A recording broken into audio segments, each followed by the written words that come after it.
UCC की कोई पाबंदी वनवासी जगत पर, वनवासी व्यक्ति पर लगने वाली नहीं। भारत के राष्ट्रपिता कहे जाने वाले महात्मा गांधी ने आदिवासियों को गिरिजन तथा दलितों को हरिजन कहा था।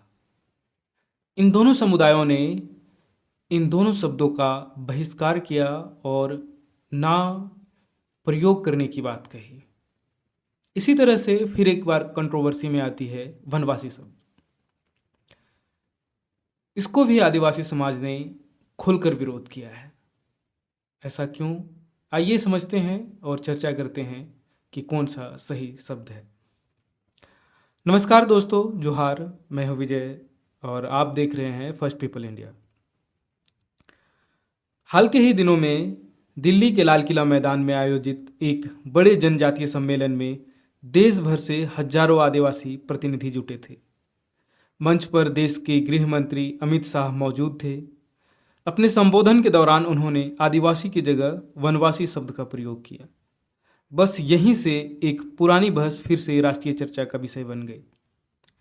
कई आदिवासी संगठनों, बुद्धिजीवियों और सामाजिक कार्यकर्ताओं ने इसका विरोध किया। सोशल मीडिया से लेकर जनसभाओं तक सवाल उठने लगे। क्या आदिवासी को वनवासी कहना सही है? क्या दोनों शब्दों का अर्थ एक ही है? और आखिर इस शब्द पर इतना विवाद क्यों है? आज हम इसी विषय को समझने की कोशिश करेंगे। सबसे पहले एक सीधा सवाल, अगर मैं आपसे पूछूं कि भारत के आदिवासी कहाँ रहते हैं, अधिकांश लोग कहेंगे जंगलों में। लेकिन क्या यह पूरा सच है? बिल्कुल नहीं। भारत के आदिवासी सिर्फ जंगलों में नहीं रहते। वे पहाड़ों में रहते हैं, वे पठारों में रहते हैं, वे नदी और घाटियों में रहते हैं, वे समुद्र के तटों में रहते हैं, वे द्वीपों में रहते हैं और आज लाखों आदिवासी शहरों में भी रहते हैं। झारखंड का उरांव, मुंडा और संथाल समुदाय हो, मेघालय के खासी और गारो हो, नागालैंड के नागा समुदाय हो, अरुणाचल प्रदेश के अन्य अनेक जनजातियां हों या अंडमान निकोबार के स्वदेशी समुदाय, सभी की भौगोलिक परिस्थितियां अलग अलग हैं। तो फिर सभी को वनवासी क्यों कहा जाए? यहीं से पहला प्रश्न पैदा होता है। अब थोड़ा इतिहास समझते हैं। वनवासी शब्द का प्रयोग लंबे समय से राष्ट्रीय स्वयंसेवक यानी कि आरएसएस से और उससे जुड़े संगठन करते रहे हैं। विशेष रूप से वनवासी कल्याण आश्रम जैसे संगठन इसी शब्द का उपयोग करते हैं। दूसरी ओर अधिकांश आदिवासी संगठन, सामाजिक आंदोलन और अंतर्राष्ट्रीय मंच आदिवासी या इंडिजिनियस पीपल शब्द का प्रयोग करते हैं। यानी विवाद केवल भाषा का नहीं है या शब्द का नहीं है, यह दो अलग अलग दृष्टिकोण का विवाद है। अब सवाल है कि आदिवासी और वनवासी में क्या अंतर है? वनवासी का सीधा अर्थ है वन में रहने वाला, यानी पहचान का आधार जंगल है। लेकिन आदिवासी शब्द का अर्थ केवल जंगल नहीं है। आदिवासी शब्द एक ऐतिहासिक और सांस्कृतिक पहचान है। इन दोनों को व्यक्त करता है, ऐतिहासिक और सांस्कृतिक पहचान को। आदिवासी शब्द यह बताता है कि यह समुदाय सदियों से इस भूमि, इस क्षेत्र, इन नदियों, पहाड़ों और जंगलों से जुड़ा हुआ है। यानी एक शब्द केवल एक निवास स्थान बताता है तो दूसरा शब्द इतिहास और पहचान की बात करता है। आलोचक कहते हैं कि यही असली समस्या है, क्योंकि जब आप किसी को वनवासी कहते हैं तो आप उसकी पूरी पहचान को जंगल तक सीमित कर देते हैं।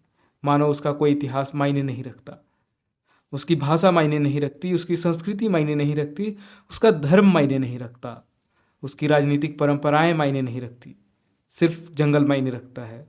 और यही बात अनेक आदिवासी संगठनों को स्वीकार नहीं है।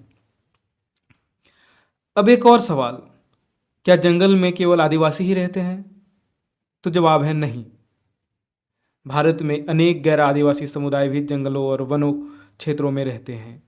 तो फिर केवल आदिवासियों को ही वनवासी क्यों कहा जाता है?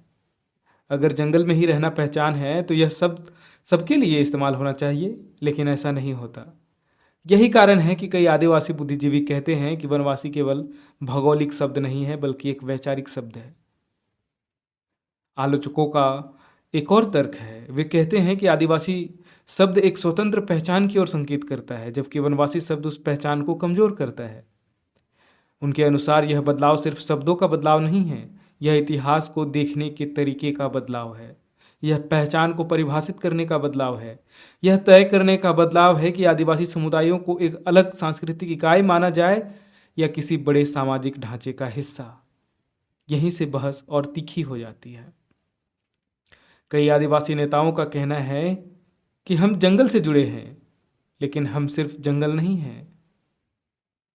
हमारी अपनी भाषाएं हैं, हमारे अपने धर्म हैं, हमारी अपनी शासन व्यवस्थाएं हैं, हमारे अपने पर्व त्योहार हैं, हमारी अपनी दार्शनिक परंपराएं हैं, हमारी अपनी विश्व दृष्टि है, और हमारी पहचान का निर्धारण कोई बाहरी संगठन नहीं करेगा।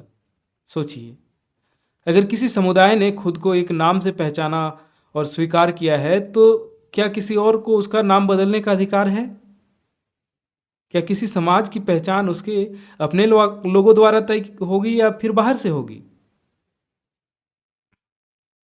यही वह मूल प्रश्न है जो इस पूरे विवाद के केंद्र में है।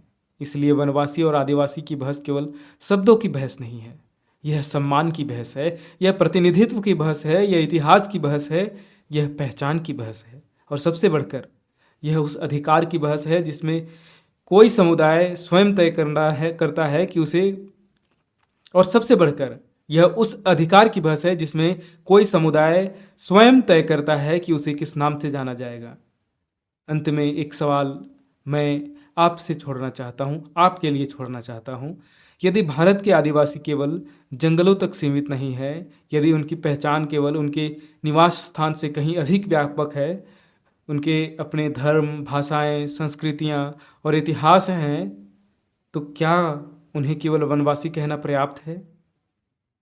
या फिर हमें उस नाम का सम्मान करना चाहिए जिसे स्वयं अपनी पहचान के रूप में स्वीकार करते हैं? अपनी राय कमेंट में ज़रूर बताइए, और कमेंट ज़रूर लिखिए और बताइए कि क्या सही है और क्या गलत है। धन्यवाद। जोहार।